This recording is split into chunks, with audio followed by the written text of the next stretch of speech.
করতে বলার পরের থেকে শুরু হয়ে গেল টিএমসি গুন্ডাদের পার্টির কর্মীদের গুন্ডামি। বাস শুরু হয়ে গেল। কোথাও দিনহাটায় শুনলাম কোথাও মেয়েদেরকে বাথরুমে আটকে রাখা, তারা মিছিলে বেরোতে চায়নি, তাদের পার্টিগত মিছিলে বেরোতে চায়নি জন্য, এবং তারা প্রতিবাদ করছে জন্য কোথাও কাউকে হুমকি ধমকানি চমকানি।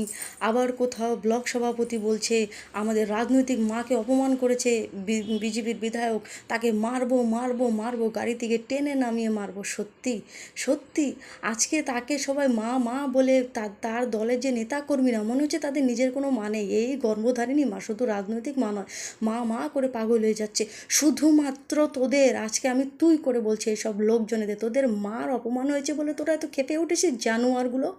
আর সেই মার কেমন লাগছে, যেই মার কোল থেকে তার মেয়েকে এত নৃশংসভাবে হত্যা করা হলো, আর তার ক্রিমিনালরা আজকে ধরা পড়ছে না এই মার জন্যই। এই মার জন্য